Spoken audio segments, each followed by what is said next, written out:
Hello students, आज हम class 10th का जो 5th चैप्टर है पीरियोडिक क्लासिफिकेशन ऑफ एलिमेंट्स, इसका सेकंड पार्ट पढ़ेंगे। फर्स्ट पार्ट में हमने पढ़ा था डोबेराइनर ट्राइड क्या होता है और न्यूलैंड ऑक्टेव। अब इसके बाद हम मेंडलीव पीरियोडिक टेबल पढ़ेंगे। मेंडलीव ने क्या हुआ इसके बाद अपना पीरियोडिक टेबल दिया। मेंडलीव का कहना था, जो मेंडलीव का पीरियोडिक लॉ है, कि physical and chemical properties of elements are periodic function of their atomic masses. उनका कहना था जो केमिकल की फिजिकल और केमिकल प्रॉपर्टी हैं वो पीरियोडिक फंक्शन होती हैं उनके एटॉमिक मासेस का। तो मेंडलीव ने अपना ये टेबल प्रिपेयर किया। तो इस टेबल में इन्होंने 8 वर्टिकल कॉलम बनाया। इन वर्टिकल कॉलम्स को क्या कहा जाता है? ग्रुप्स कहा जाता है। और हॉरिजॉन्टल जो कॉलम्स हैं, हॉरिजॉन्टल जो रोस हैं, हॉरिजॉन्टल रोस को क्या कहा जाता है? पीरियड कहा जाता है। First to seventh, first, second, third, fourth, fifth, six, seventh, यहाँ तक जब हम देखेंगे तो इसमें कुछ सब ग्रुप्स हैं। ए और बी 2 सब ग्रुप्स हैं। जैसे ए में जो एलिमेंट हैं hydrogen, lithium, sodium, potassium, rubidium, caesium, ये किस में है? ये फर्स्ट ग्रुप के एक सब ग्रुप में है। वहीं बी सब ग्रुप में कौन कौन से एलिमेंट हैं? कॉपर है, सिल्वर है, गोल्ड है। सेकेंड में भी वही है। सेकेंड ग्रुप में भी 2 सब ग्रुप हैं, ए और बी। जो ये साइड एलिमेंट हैं वो ए में है, जो इधर हैं वो बी में है। Third, fourth, fifth, six, seventh, जो सब ग्रुप हैं ए बी, ये कहाँ तक है? ये 7 तक है। यानी 7 तक जो ग्रुप थे उसमें 2 सब ग्रुप थे, एक ए बी। 8th में सब ग्रुप नहीं था। तो ये 8 जो वर्टिकल कॉलम थे उसे उन्होंने ग्रुप्स कहा, नाम दिया मेंडलीव ने।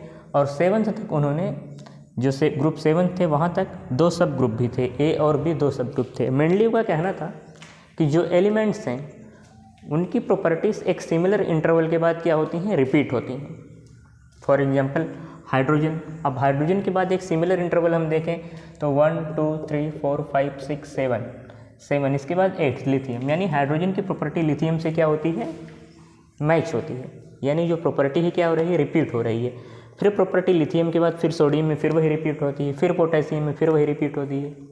तो मेंडलीव का मानना था periodic properties of elements are repeat after a fix interval. तो इन सब बातों को ध्यान में रखते हुए मेंडलीव ने पीरियोडिक टेबल बनाया और कुछ बातें बताई। तो उसको हम पढ़ेंगे कि मेंडलीव के पीरियोडिक टेबल में, जैसे हमने इसके पहले पढ़ा, डोबेराइनर ने जो पीरियोडिक टेबल दिया था, जो उन्होंने टेबल बनाया था, 3-3 एलिमेंट के ग्रुप बनाए थे, और न्यूलैंड ने जो ऑक्टेव लॉ बनाया था, तो और मेंडलीव ने जो बनाया, तो उसमें क्या कमियां रह गई थी? मेंडलीव ने क्या अचीवमेंट थे, क्या मेरिट्स और क्या डीमेरिट्स थी? तो इन चीज़ों को हम देखेंगे। तो मेरिट्स में मेंडलीव का जो ये टेबल था, ये पहला पीरियोडिक टेबल था जिसमें उस समय मेंडलीव के समय तक कुल 63 नॉन एलिमेंट थे। 63 नॉन एलिमेंट। मेरिट्स हम देखते हैं क्या होते हैं। इन्होंने सभी 63 नॉन एलिमेंट को अरेंज किया। इन्होंने पीरियोडिक टेबल में सभी 63 नॉन एलिमेंट को क्या किया? अरेंज किया। उसके बाद सेकंड पॉइंट क्या हम देखते हैं मेंडलीव के पीरियोडिक टेबल में। मेंडलीव ने अपने पीरियोडिक टेबल में कुछ गैप्स छोड़ा। इन्होंने क्या छोड़ा? Gaps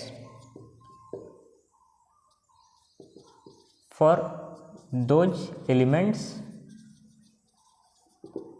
not discovered. उन एलिमेंट्स के लिए इन्होंने मेंडलीव ने गैप छोड़ा जो एलिमेंट्स उस समय तक डिस्कवर नहीं हुए थे। उस समय कुल 63 एलिमेंट डिस्कवर हुए थे। सभी को इन्होंने अपने टेबल में पुट किया, रखा, एक जगह दी। और जहाँ पे इन्हें दिखाई दिया कि यहाँ पे कुछ एलिमेंट्स हो सकता है, वहाँ पे उन्होंने क्या छोड़ा? गैप छोड़ा। जैसे कि हम फॉर एग्जांपल देखते हैं, यहाँ पे देखो एटॉमिक, इन्होंने जो पीरियोडिक टेबल बनाया था वो एटॉमिक मास को लेके बनाया था। जैसे डोबेराइनर ने किया था, जैसे न्यूलैंड ने किया था, इन्होंने भी एटॉमिक मास को लिया था। तो मेंडलीव ने क्या देखा? क्लोरीन है, क्लोरीन के बाद पोटेशियम आ रहा है, तो क्लोरीन से यहाँ तक क्या है? इसका एटॉमिक मास 35 है, इसका 39 है। तो 35 से जो एटॉमिक मास 39 है, इसके बीच में काफ़ी ज़्यादा गैप है, यानी वहाँ बीच में कुछ ना कुछ एलिमेंट्स ज़रूर होगा।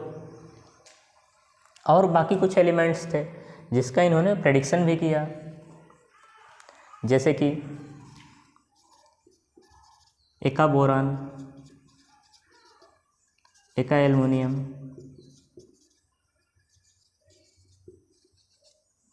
एका सिलिकॉन, यानी जो इन्होंने गैप छोड़ा मेंडलीव ने, उसका इन्होंने प्रेडिक्शन किया, एक भविष्यवाणी की कि यहाँ पे कोई एलिमेंट आएगा, और उसके बारे में इन्होंने कुछ बताया। जैसे कि अगर हम एक एग्जांपल ले लें एका एल्युमिनियम का, अगर हम एका एल्युमिनियम का एग्जांपल ले लें, तो एका एल्युमिनियम के बारे में इन्होंने कुछ प्रेडिक्शन किया था मेंडलीव ने। तो क्या क्या प्रेडिक्शन किया था? इन्होंने बताया कि जो एका एल्युमिनियम एलिमेंट है, जब भी ये मेंडलीव के टाइम तक तो ये डिस्कवर नहीं हुआ था, बट मेंडलीव ने कहा कि जब भी ये डिस्कवर होगा तो जो इसका एटॉमिक मास होगा वो 68 होगा।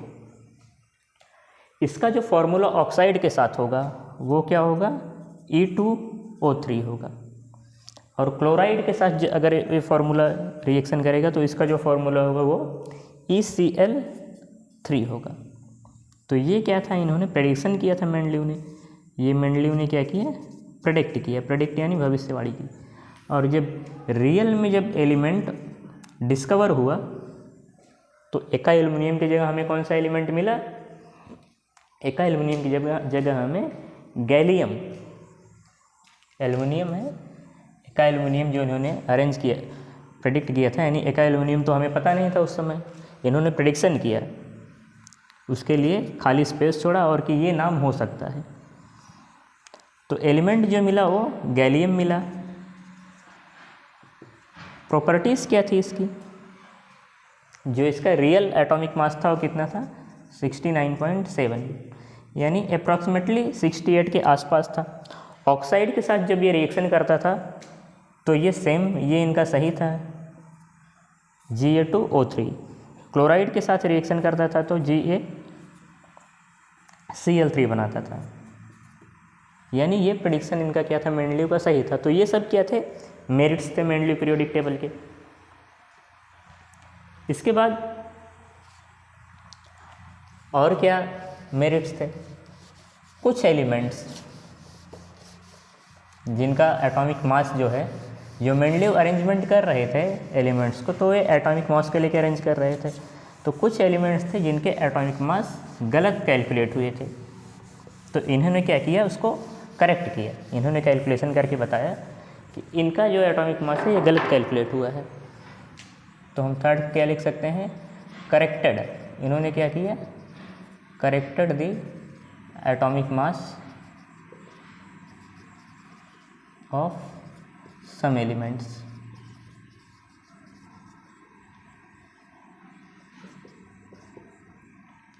फोर्थ मेरिट क्या है?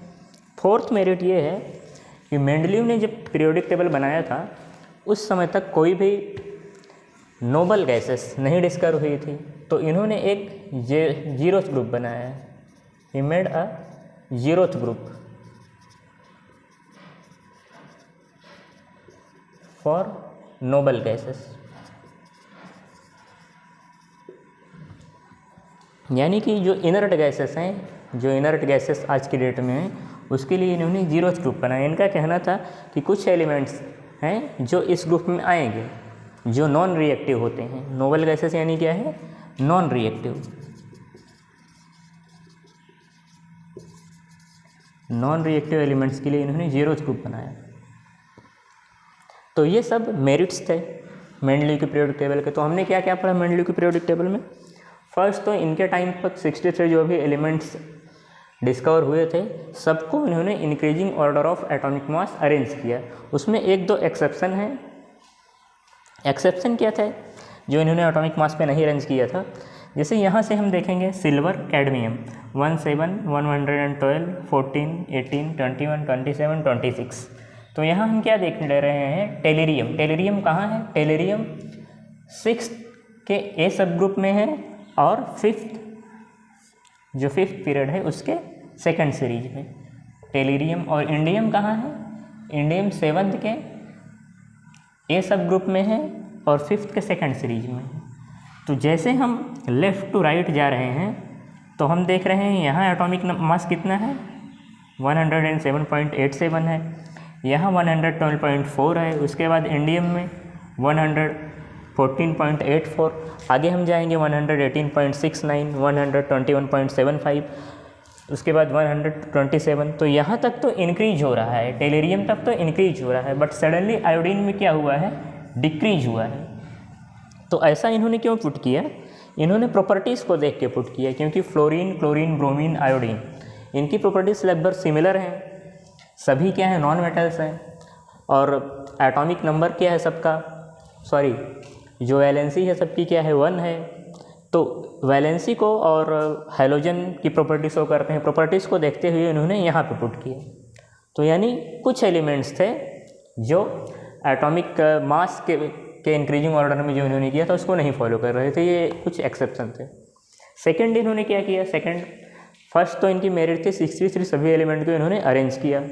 सेकंड मेरिट इनकी थी कि इन्होंने क्या किया, गैप छोड़ा कि जो एलिमेंट्स तब तक नहीं डिस्कवर हुए थे, तो मेंडलीव का ऐसा मानना था कि आगे ये एलिमेंट डिस्कवर होंगे और उनको यहाँ पे प्लेस किया जाएगा, और उनके बारे में उन्होंने प्रेडिक्शन किया, जैसे एका बोरॉन, एका एल्युमिनियम और एका सिलिकॉन। एका बोरॉन का नाम स्कैंडियम हुआ, एका एल्युमिनियम के जैसे हमने देखा एका एल्युमिनियम का नाम क्या पड़ा, आगे गैलियम पड़ा। एका एल्युमिनियम के बारे में इन्होंने काफ़ी कुछ प्रेडिक्ट किया, उसका एटॉमिक मास और ऑक्साइड के साथ रिएक्शन करेगा तो क्या फार्मूला होगा, क्लोराइड के साथ रिएक्शन करेगा तो क्या फार्मूला होगा।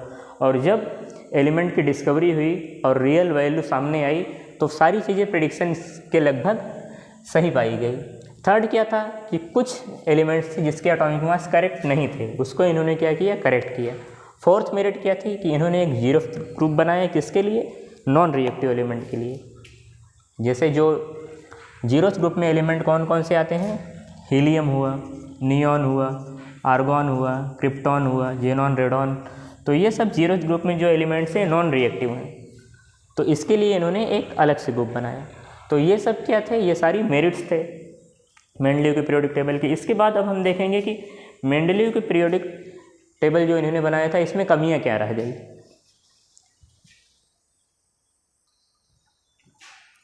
तो अब हम देखते हैं कि डीमेरिट्स क्या थे, मेंडलीव के जो पीरियोडिक टेबल थे उसमें कमियां क्या थी, डीमेरिट्स। तो मेंडलीव ने जो पीरियोडिक टेबल दिया था इसमें कुछ कमियां भी रह गई थी, जैसे कि इन्होंने क्या किया, जो ग्रुपिंग की एलिमेंट्स की, जो इन्होंने एलिमेंट्स की ग्रुपिंग किया, grouping of dissimilar elements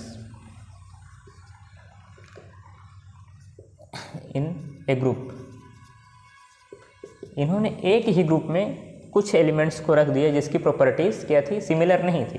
for example hydrogen, lithium और सोडियम को इन्होंने जो है कॉपर, सिल्वर और गोल्ड के साथ रखा, इनकी प्रॉपर्टीज़ क्या थी, जो है सिमिलर नहीं थी। वहीं इन्होंने एंड वाइस वर्सा, इसके अलावा क्या किया, इन्होंने कुछ एलिमेंट्स जिनकी प्रॉपर्टीज सेम थी, उन्हें जिनकी प्रॉपर्टीज़ क्या थी, सेम थी, उन्हें अलग अलग अरेंज कर दिया, डिफरेंट जगह रख दिया। तो ये फर्स्ट कमी थी। सेकंड क्या था, सेकंड जो इनके पीरियोडिक टेबल में कमी रह गई कि इन्होंने जो है पोजीशन ऑफ हाइड्रोजन, खैर पोजीशन ऑफ हाइड्रोजन जो मॉडर्न पीरियोडिक टेबल है वो भी नहीं बता पाया है। मॉडर्न पीरियोडिक टेबल में भी हमें हाइड्रोजन की पोजीशन नहीं पता है कि इसे कहाँ रहना चाहिए, तो इसको हम साइड में रखते हैं। थर्ड क्या देखते हैं, थर्ड क्या था, आइसोटोप्स। आइसोटोप्स क्या होते हैं, similar atomic number but different atomic masses. Isotopes वो होते हैं जिनके एटॉमिक नंबर क्या होते हैं, सेम होते हैं बट एटॉमिक मास डिफरेंट होते हैं। क्योंकि जो मेंडलीव पीरियोडिक टेबल बना रहे थे ये एटॉमिक मास को लेके बना रहे थे, तो हाइड्रोजन के लिए इन्होंने 3 प्लेस दिया, क्योंकि हाइड्रोजन 3 होते हैं। हाइड्रोजन कितने होते हैं, 3, हाइड्रोजन, ड्यूटेरियम, ट्रिटियम। तो ये मास नंबर को देख रहे थे तो उन्होंने हाइड्रोजन को 3 प्लेस दिया, जबकि हाइड्रोजन को जब हम एटॉमिक नंबर से जो न्यू पीरियोडिक टेबल बना वो किस पे बना है, वो एटॉमिक नंबर को लेके बना है, ना कि एटॉमिक मास को लेके। तो एटॉमिक नंबर कितना है हाइड्रोजन का, एक ही है, तो हाइड्रोजन को एक ही प्लेस दिया गया। तो ये जो है एक मेजर डिफेक्ट्स रह गया था मेंडलीव के पीरियोडिक टेबल में। नेक्स्ट क्या है, नेक्स्ट फोर्थ ये है कि atomic mass do not increase.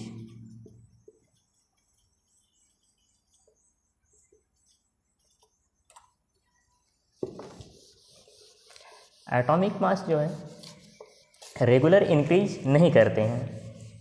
इन्होंने क्या किया, जो 63 एलिमेंट्स को अरेंज किया उनके इंक्रीजिंग एटॉमिक मास के ऑर्डर पे जो है अरेंज किया था। तो ये क्या पॉइंट है, atomic mass do not increase in a regular manner. Atomic mass जो होते हैं वो रेगुलर मैनर में इंक्रीज नहीं होते। तो इसकी वजह से क्या है, कितने एलिमेंट बीच में आएंगे, यानी जैसे एटॉमिक मास रेगुलर मैनर में क्या इंक्रीज हो रहा है, नहीं इंक्रीज हो रहा है। मॉडर्न पीरियोडिक टेबल में भी देखा गया एटॉमिक मास रेगुलर मैनर में इंक्रीज नहीं हो रहे हैं। तो दो एलिमेंट्स के बीच में अगर कोई एलिमेंट आ रहा है उसका प्रॉपर प्रेडिक्शन नहीं किया जा सकता। तो ये रीज़न था, ये सब डीमेरिट्स थे मेंडलीव के पीरियोडिक टेबल के।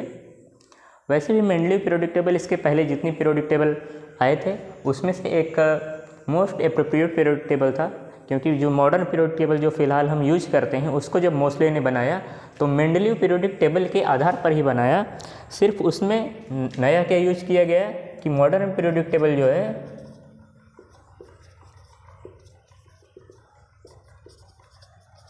इसे इंक्रीजिंग ऑर्डर ऑफ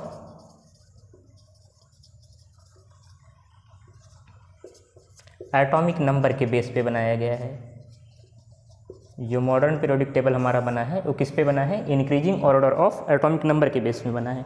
बाकी जो पीरियोडिक टेबल्स बने थे वो एटॉमिक मास के बेस पे बने थे। तो नेक्स्ट पीरियड में हम मॉडर्न पीरियोडिक टेबल पढ़ेंगे मोस्ले का। आई थिंक ये आप लोग को समझ में आया होगा। Thank you.